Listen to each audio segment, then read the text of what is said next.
2001-এও আমরা 6 জন শহীদ হয়েছে।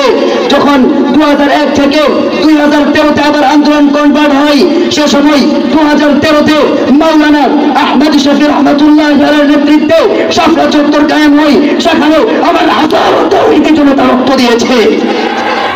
2013 থেকে আসেন 2021-এ যখন এ বাংলার প্রত্যেকটা মানুষের ইমানের মাঝে আঘাত করতে চাই, সেই ভারতের কসাই নরেন্দ্র মোদী, যার হাতে বাবরি মসজিদের রক্ত লেগে আছে, মুসলিম সত্তার রক্ত যার হাতে রঞ্জিত, সেই মোদী যখন আমার দেশের ভূখণ্ডে পা রাখতে চাই, এদেশের তাওহীদি জনতা তা বরদাস্ত করতে পারে নাই। 1757 সালে সর্বপ্রথম ব্রিটিশ হাইনাদের চক্ষু পড়ে তারা এই ভারত মহাবর্ষকে গোলামীর জিঞ্জিরে আবদ্ধ করে ফেলে।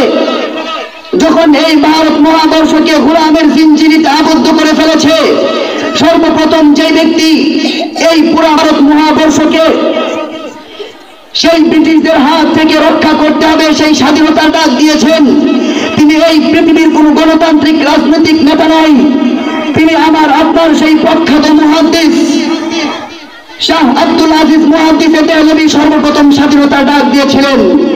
সেই মহান স্বাধীনতার যুদ্ধে সর্বপ্রথম যিনি বলেছিলেন ইংরেজদের বিরুদ্ধে মুসলিমদের সশরীরে জিহাদ করা ফরজ, সেই ডাকে যিনি আহ্বান করেছিলেন তিনি হলেন আমাদের প্রখ্যাত মুহাদ্দিস, ভারত মহাদেশের প্রখ্যাত হাদিস বিশারদ শাহ ওলিউল্লাহ মুহাদ্দিস দেহলভী রহমাতুল্লাহি আলাইহি। সেই মুহাদ্দিস দেহলভী যখন ইংরেজদের বিরুদ্ধে সরাসরি জিহাদের ঘোষণাকে ফরজ করে দিয়েছেন, তারই ধারাবাহিকতায় 1831 সনের বালাকোটের সেই রণাঙ্গনে রক্ত দিয়েছিলেন সৈয়দ আহমদ শহীদ রহমাতুল্লাহি আলাইহি।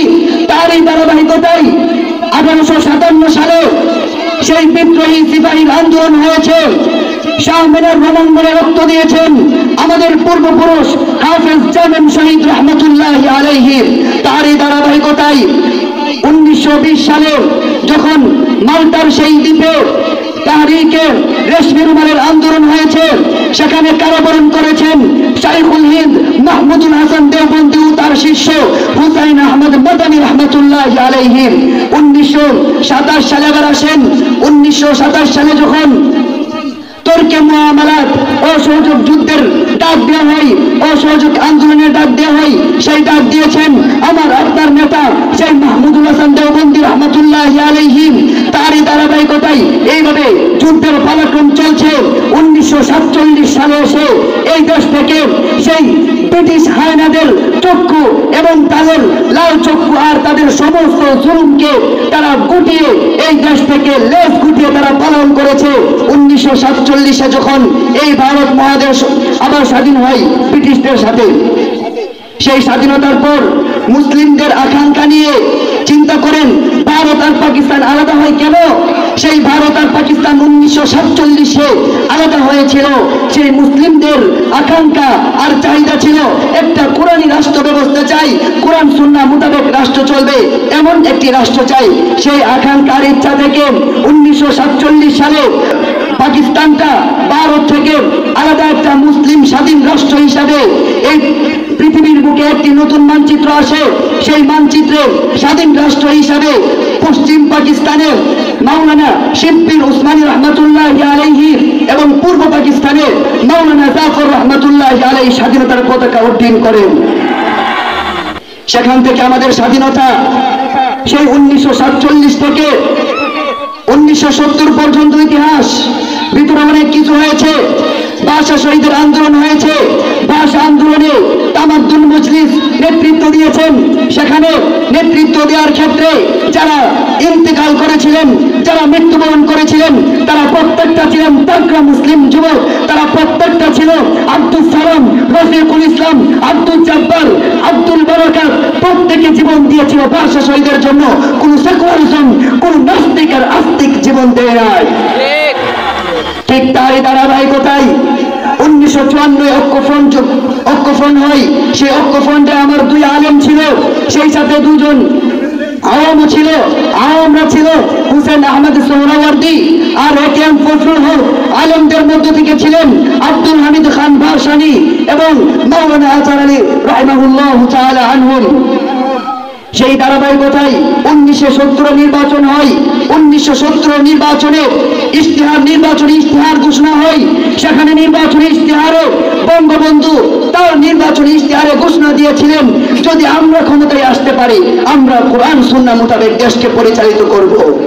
যখন 1970 মানুষের আবেগকে নিয়ে খেলেছে আওয়ামী সরকার, তখন তারা নির্বাচনে মানুষের সেই আকাঙ্ক্ষার ইচ্ছাগুলোকে বাস্তবায়নের লক্ষ্যে মানুষের যে আবেগ ছিল সেটাকে তারা সেটাকে নিয়ে খেলার পর তারা বিপুল ভোটে পাশ হয়।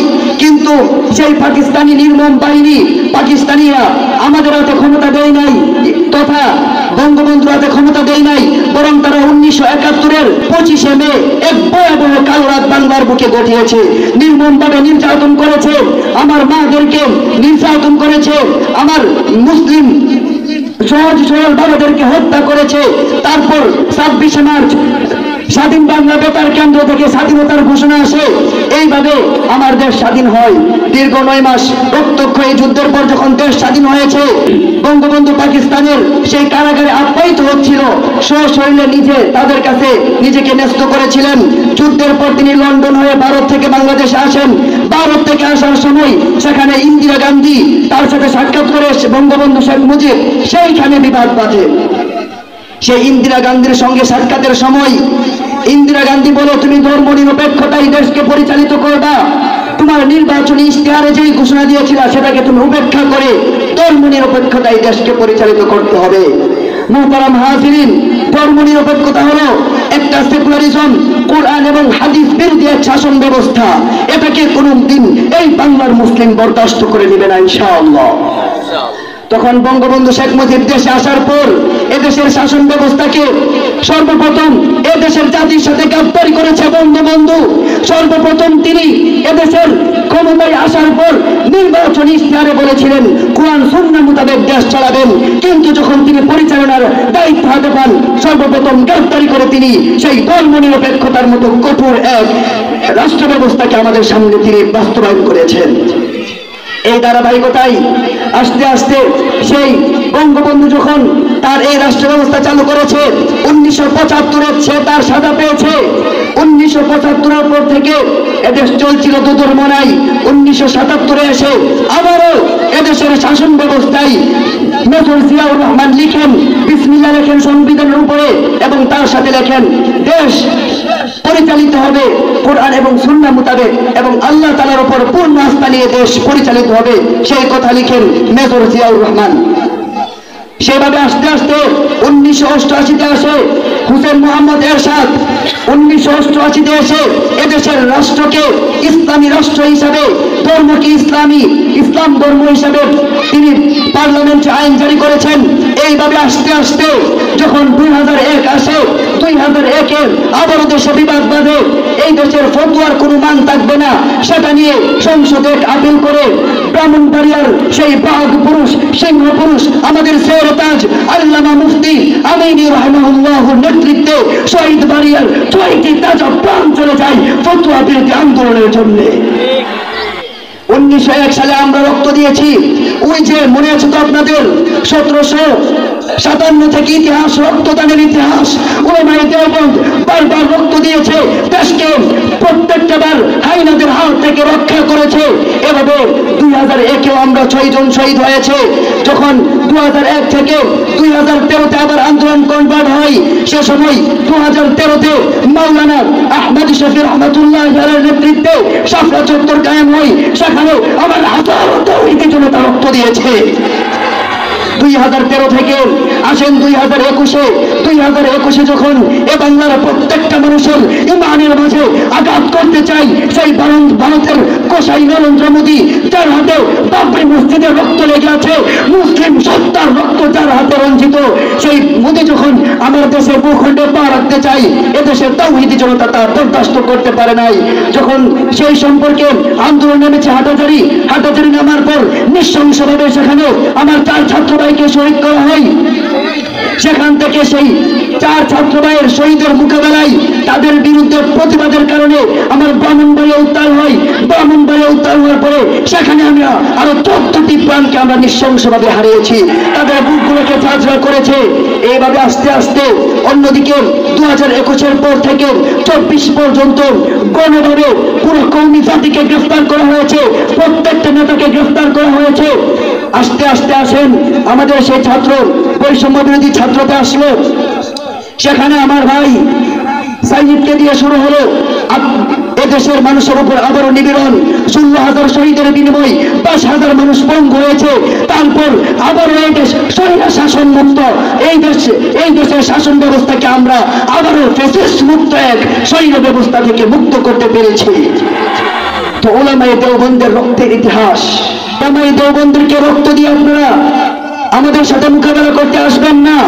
আমরা এত পরিমাণ রক্ত দিতে পারি যে রক্তের স্রোতে আপনারা বেঁচে যেতে পারেন।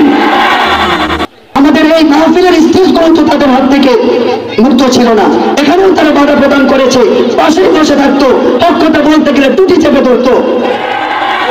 এখন যদি সেই স্বাধীনতার পর যদি আমার 16,000 শহীদের রক্তের সাথে গাদ্দারি করে আবারও যদি সংবিধানে ধর্ম নিরপেক্ষতার নামে কোন সেকুলারিজম ধর্মকে অ্যাড করা হয়, বলে দেয় যেভাবে বইরা বলছেন দুর্বার আন্দোলন চালাবো ইনশাআল্লাহ, এদেশের সংবিধানে আবারও সেকুলারিজম আমরা আসতে দেব না।